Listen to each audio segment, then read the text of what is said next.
Hey, how's it going? My name's Nat. Let's see what's making news.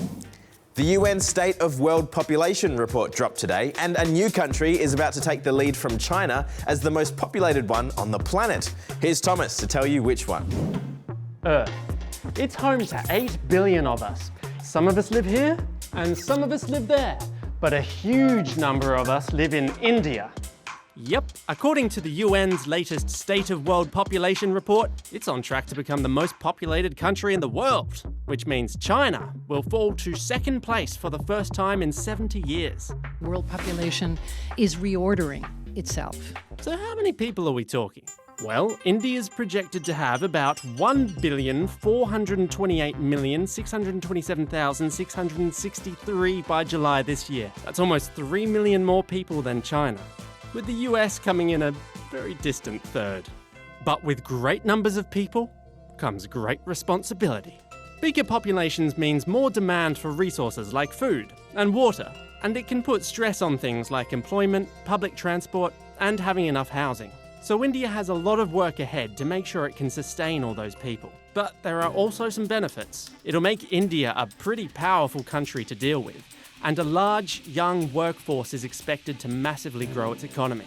As for the rest of us, well, the UN says the world is the most populated it's ever been, which is mainly thanks to modern medicine and healthcare, helping us live longer than ever before.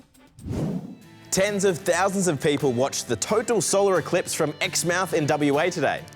At about 11:30 local time, the sun, moon and earth aligned. For about 60 seconds, the sun was completely blocked out, casting a shadow on these onlookers. The rest of the country was treated to a partial solar eclipse, although in some states it was a little too cloudy to see anything.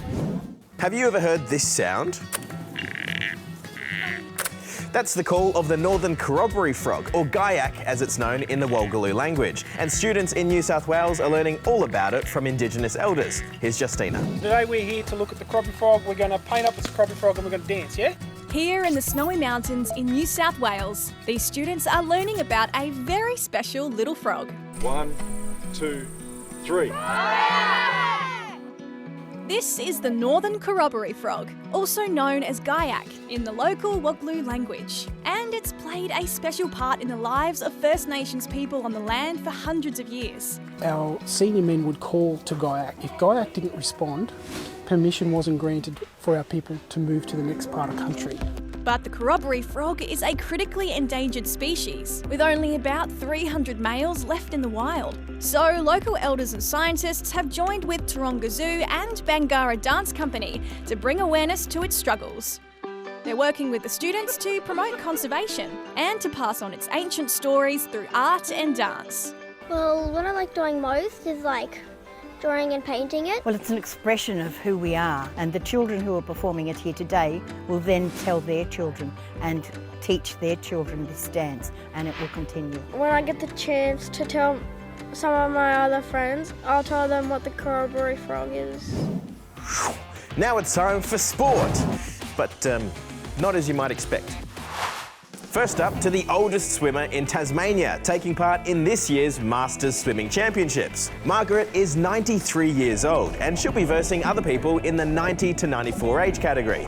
It's the only sport that you look forward to getting older. She credits her family and her local swimming centre with helping her stay at the top of her game. Now to Japan, where an over 80 soccer league is, they're kicking goals. This team of grandpas was started as a way to keep fit in their old age. And even though taking a tumble does come with a bit more of a risk at this age, they say they're not giving up anytime soon. And finally to the US, where robotics engineers are working on a soccer-playing robot. Because why? If your robot cannot even play a game of soccer, how would you be able to use these robots for more important things, such as saving people's lives? Fair point. Artemis can travel at breakneck speeds of 2.1 meters per second and can stay steady even when it's being kicked in the shins or shoved or, kicked in the back. Also, it looks like they're working on gigantic robotic spiders, but I've been told we don't need to worry about that. Anyway.